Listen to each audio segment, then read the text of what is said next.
Selamat datang di channel Pemuja Malam. Jangan lupa like, share, and subscribe ya. Terima kasih.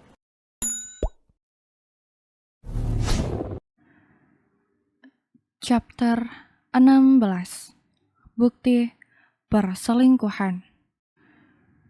Udara dingin khas pegunungan menyergap, membelenggu pori-pori hingga terasa menusuk tulang, merayap, menjalar dari ujung kaki hingga ke ubun-ubun. Di pos kamling, Banyu nampak tengah duduk bersama Prasojo, Parmin, dan beberapa bapak-bapak lainnya. Sembari memegangi kartu remi dan menyeruput kopi, mereka nampak bercengkrama hangat malam ini. Dengan jaket, kupluk, dan sarung, terasa sedikit meredam hawa dingin yang semakin menggerogoti. Mas Banyu, sebenarnya Bapak itu penasaran loh tentang bagaimana ceritanya kamu bisa terdampar di kampung ini. Ucap salah satu bapak yang memakai kupluk berwarna hitam. Saya juga tidak ingat, Pak. Yang saya ingat, saya mendaki bersama ketiga teman saya. Namun, namanya pun saya juga tidak ingat. Banyu menjawab sembari menyeruput kopi hitam di tangannya. Bapak, penasaran, kamu bisa jatuh dari tebing itu bagaimana ceritanya, Mas? Sambung si bapak masih penasaran. Pandangan mata Banyu nampak sedikit menerawang, mencoba mengingat hal-hal yang memang masih bisa ia ingat. Ini yang sampai saat ini saya jadikan pelajaran, Pak. Ketika kita tersesat di gunung, jangan sekali-kali mengikuti aliran sungai. Karena hal itu justru akan mengantarkan kita ke sebuah tebing curam. Jika kita tersesat, mungkin ada baiknya kita berbalik arah ke tempat semula. Tapi kamu benar-benar beruntung, Mas. Meskipun kamu terjatuh dari tebing, namun kamu masih selamat. Sungguh sebuah keajaiban yang mungkin sulit diterima oleh akal sehat. Banyu tersenyum simpul. Sebenarnya 2 hari belakangan Bapak sempat pergi ke pos Bambangan, Leh. Bapak menanyakan apakah ada pendaki yang hilang. Mereka menjawab tidak ada. Semua grup pendaki yang mendaki via pos Bambangan berhasil turun gunung dengan selamat. Ucap Prasojo memberikan sebuah berita. Begitu ya, Pak. Itu artinya tidak ada laporan kehilangan. Betul itu, Leh. Ya sudah, Pak, tidak apa-apa. Lagi pula saya merasa betah tinggal di sini. Jadi biarkan saya berada di kampung ini terlebih dahulu sambil memulihkan ingatan saya. Tidak masalah itu, Leh. Lagi pula Bapak tahu apa yang membuatmu betah? Pasti Mbak Jamu gendong kan? Tebak Prasojo sembari tergelak lirih. Itu sudah pasti, Pak. Mbak Jamulah yang membuat saya betah. Dia benar-benar jamu untuk saya, Pak. Yang membuat tubuh saya sehat dan bugar. Hahaha. Obrolan orang-orang yang berada di pos kampling tiba-tiba terganggu dengan suara seseorang yang mengendarai motor. Sembari memainkan tarikan gas di tangannya. Alhasil suara itu terdengar begitu memekak telinga. Tak selang lama pengemudi itu menghilang dari pandangan. Benar-benar tidak ada akhlak. Ada orang tua di sini, dianya seenaknya memainkan gas motornya. Umpat salah seorang bapak. Kesal. Banyu yang sekilas melihat motor itu sedikit terperangah. Lagi-lagi motor itu tidak begitu asing di matanya. Bibirnya menganga lebar saat berhasil mengingat milik siapa motor itu. Loh, Oleh, kamu mau kemana? Sebentar lagi Bapak pulang loh. Prasojo sedikit keheranan dengan tingkah Banyu. Pemuda itu tiba-tiba beranjak dari posisi duduknya dan gegas memakai sendal. Pak, saya pinjam motor Bapak sebentar ya. Saya ada perlu sebentar. Pinta Banyu dengan memasang wajah memelas. Apaan apa, Leh? Ini sudah malam, jangan aneh-aneh. Tidak, Pak. Saya tidak aneh-aneh. Ini justru merupakan masa depan untuk saya, Pak. Jelas Banyu. Prasojo membuang nafas sedikit pelan. Baiklah, Leh. Namun sebentar saja. Jangan lama-lama. Siap, Pak. Banyu cepat-cepat nangkring di atas motor milik Prasojo. Gegas, ia melajukan motornya untuk mengikuti kemana motor yang ia yakini sebagai motor milik Heru itu pergi. Sampai pada akhirnya Banyu tiba di sebuah pelataran luas milik orang di seberang jalan. Nampak Heru mendatangi sebuah rumah. Lelaki itu terlihat sedang mengetuk pintu, hingga kedua bola mata Banyu pun membulat sempurna saat melihat Heru disambut oleh seorang wanita. Mereka nampak begitu mesra, dan pada akhirnya masuk ke dalam rumah. Hahaha, akhirnya aku bisa mendapatkan bukti perselingkuhan Heru. Aku harus memberitahu Lingga. Tapi bagaimana caranya? Ponsel untuk mengambil foto Heru saja aku tidak punya. Astaga, dasar Banyu. Monolog Banyu lirih. Banyu nampak berpikir keras untuk membuat strategi. Ia merasa harus bisa memberikan bukti-bukti ini. Dan senyum itu pun kembali terbit di bibir Banyu. Aha, lebih baik besok aku ajak Lingga untuk mendatangi rumah itu. Biarkan Lingga melihat dengan mata kepalanya sendiri kelakuan bejat suaminya. Her, tunggu esok hari. Aku akan membuatmu malu setengah mati.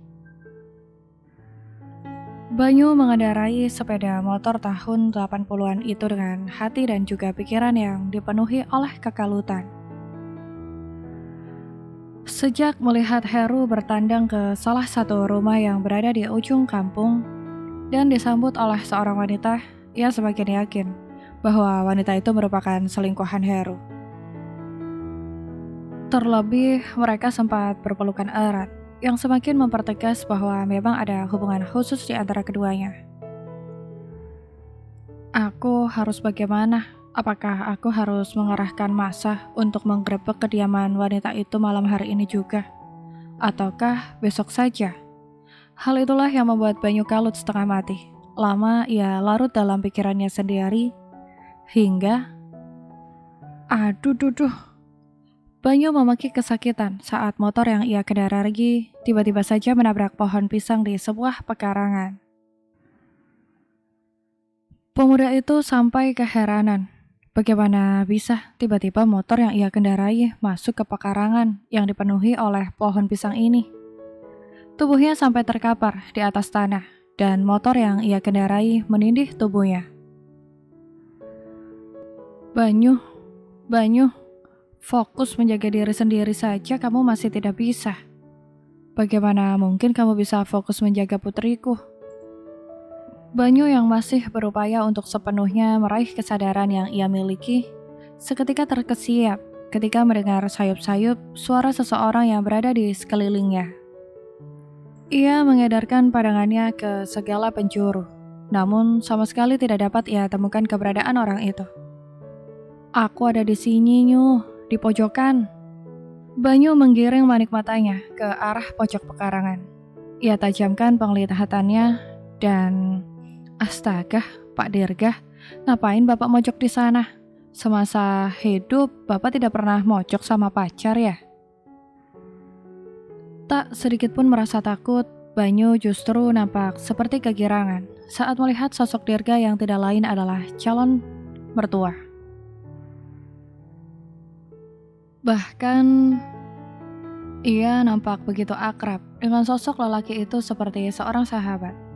Padahal Dirga merupakan sosok tak kasat mata yang berbeda alam dengannya. Gegas ia kembali bangun sembari membenahi posisi motor yang menimpanya ini. Segeralah kamu menyusun rencana untuk membongkar kebusukan Heru. Dengan begitu, putriku bisa segera lepas dari jerat lelaki yang tidak bertanggung jawab seperti orang itu. Jadi, Bapak setuju jika saya merencanakan penggerebekan itu. Tapi nantinya apa tidak membuat Lingga terluka? Saya sungguh tidak tega melihatnya, Pak.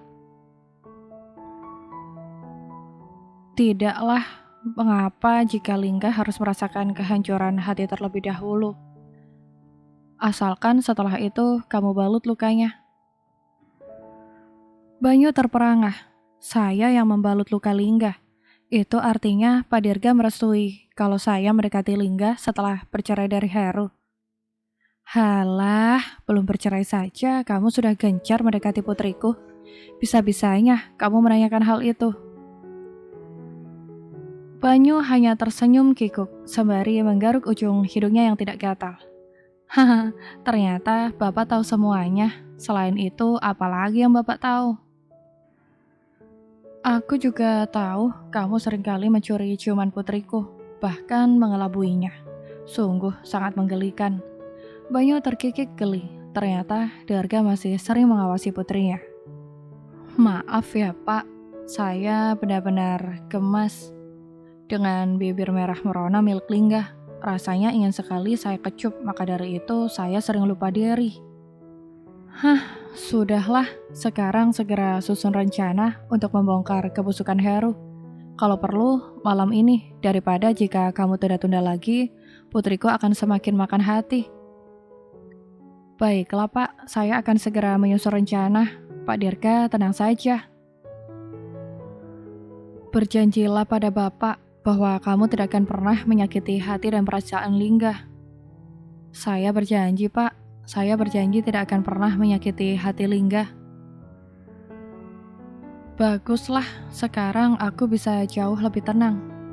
Hembusan angin kencang tiba-tiba berputar di sekeliling Banyu.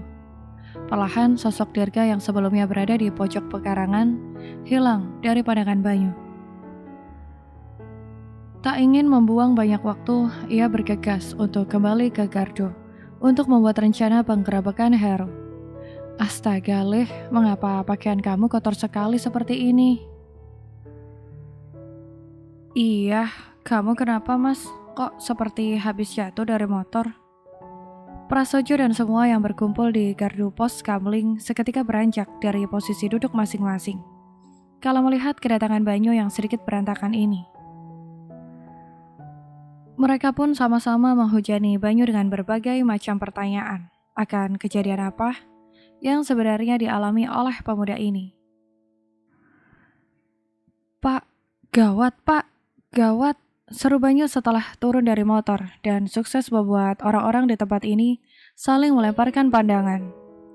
Dari ekspresi yang ditampakkan oleh Banyu seperti menjadi tanda bahwa ada kejahatan yang terjadi di kampung ini. Gawat kenapa, Leh? Apakah ada maling? Ada babi ngepet? Ada tuyul? Coba bicara yang jelas, Leh. Bukan, Pak. Bukan maling, babi ngepet, ataupun tuyul. Ini tentang perselingkuhan yang ada di kampung ini, Pak. Perselingkuhan. Tanya Prasojo dengan kerenyit di dahinya. Perselingkuhan siapa, Leh? Dan ada di mana perselingkuhan itu? Sambungnya pula. Heru, Pak, suami Lingga. Saya melihat dia ada di salah satu rumah yang berada di ujung kampung, dan kehadirannya disambut oleh seorang wanita yang entah siapa. Prasojo dan yang lainnya kembali melempar pandangan. Mereka mencoba untuk menelaah siapa yang dimaksud oleh Banyu ini. Kalau mendengar ceritamu ini, Bapak yakin dia adalah Ningrum. Ningrum ini tidak lain adalah kakak Lingga, ucap Prasojo menjelaskan. Kedua bola mata Banyu terbelalak. Kakak Lingga? Serius itu, Pak? Masa mereka tega melakukan hal itu? Bersambung.